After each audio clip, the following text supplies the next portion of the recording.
hub and the wheel, obviously. Okay, well, that makes sense. That probably could happen. Now, the other question I have is now the caliper says they were bent. I'm not sure how would we. The actual caliper, the shoe on the front Uh-huh. was actually bent over. So I know we're pretty adamant about torquing wheels too, and a couple of friends of mine have gone to DMAC. But what it looked like to me, Mo, is that maybe, due to some miscommunication or something, those wheels actually were Mitsubishi wheels, and the bore would not fit over the hub or the center of the hub, and it looks like they were pulled pretty hard to try to get them to mate down to it, is what I think. Okay, and then That's what it appeared to me. but what's the rotors or the calipers when we put them on? I can't imagine. I just can't imagine what happened to the rotor itself or the calipers themselves. Well, the shoe was actually on the passenger side. I'm going to say it was probably defigured, probably 5 millimeters or so. Okay. It was actually like it cocked it, and maybe due to her driving it with the heat, it conformed to that. That'd be the only thing, because that's the only logical explanation I would have for it, Mo. Because I mean, it should take quite a bit to bend one of those things. Oh well, yeah. I mean, you'd think. But I figured maybe if there's quite a stress on it due to heat, it conformed to that. That would be about my own. That would be the only way I could come up with it. No. I mean, besides just a dead impact. Now, I'm concerned that if that's the situation, wouldn't you think the wheel would rub on the caliper?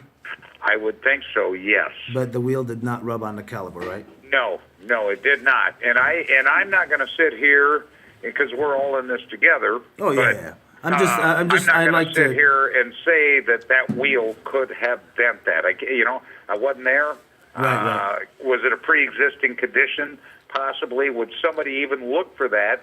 No. No. I've done this 40 years, and I would not look for a caliper shoe or anchor being bent. Okay. One more question. I'm sorry to bother you. I know you're a busy man. Now the bolts or the nuts off the wheels. It says that was over torqued. We didn't over torque them, I know, because I seen them and they used the torque stick in front of me, so I know.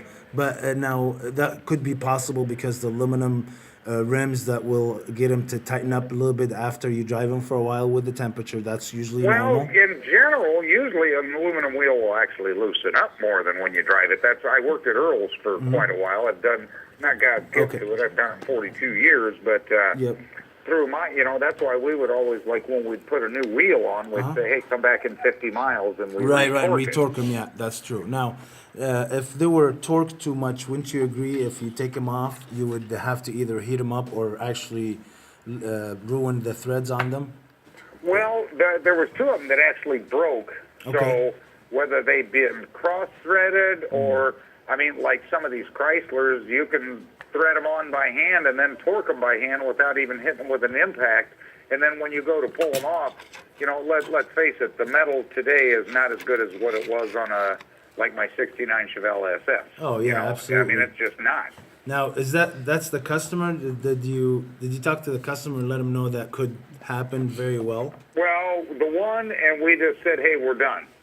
Because these wheels, we started pulling one, and then we let her know, and then after we saw that you could actually kind of you could grab the tire and do the rotation with it back and forth real quick and see that there was slack before it would even grab the wheel. I mean, it was not moving the rotor and the wheel simultaneously. There was about 1/8 of an inch the wheel would spin before it would actually grab the rotor lugs and start turning the rotor too. Oh, wow. So you had a variance of maybe 1/8 of an inch or so, slop back and forth on the rotation before it would actually spin the rotor. So they were obviously hitting the bore was hitting the hub, but not tighten down on the rotor. That's what was happening. So they're not over torqued, they're under torqued. Is that what you Well, just said? I wouldn't even speculate either way. My assumption was that, and there again, if you experienced it firsthand, but my assumption was maybe, hey, we can't get these things to seat, so let's tighten them down tighter. That's what a lot of people would do, you know, trying to get it to seat tight against the rotor, in which case it won't because the bore of the wheel was too small for the actual hub. Oh, yeah. So it's it was just- riding up against the hub, but being that it's a top hat type rotor, it would never meet down and cinch tight to the rotor. So it was not actually going flat against the face of the rotor, but the bore of the wheel was riding flat against the hub, therefore Now, do you- creating about a 1/16 of an inch gap between the wheel and the actual face of the rotor. I know you guys usually take those calipers and send them back for a core charge. I was wondering if you can email me a picture. That shipped on sales. They pick up daily because of the amount of parts that I do. Oh, okay. Well, I yeah, can call, usually, but they're yeah. If probably- you can, I tell you what, I got an idea. If you can, because I still don't. I don't know what's going on with the caliper itself, because obviously we're gonna end up paying for some of that stuff. So Right. the caliper here is just a questionable for me. If I have a picture, Yeah, that part of it. I don't know where they came to that assumption that it was bent. I mean, my guy that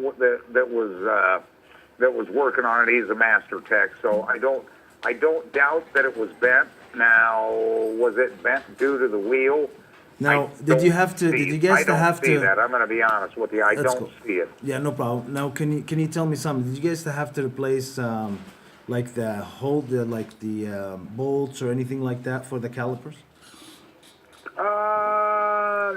I don't know on that. I can't give you an honest answer. Because you don't charge you're- over here, so you're not charging anything for that. So that Right. tells Well, me that. see, the situation being when you buy, the caliper with the new caliper shoe, Oh, yeah, or it as comes I call with it, it, anchor, right. they won't have new bolts. So we would have used the mounting bolts for the caliper shoe to mount back to the Okay, spindle. We would have reused those bolts, and there was no evidence of them being cross-threaded or that Okay. part of it having a problem. Yeah, good. Okay, well, I'm grateful for all the answers. Thank you so much for telling me Yeah, all the yeah. information. I appreciate it, sir, and I'm sorry to take some of your time. No, that's fine. I mean, if my name is Brian. If you need to call me, call me. I have right. no problem with that, sir. Thank you, Brian, so much. All right. All right, man, you have a good day. You too. Bye-bye. Bye-bye. Okay, so I said we leave and then show them the video tomorrow. Did you hear everything? Is this taping? Yeah. You taped every conversation? Okay, stop it.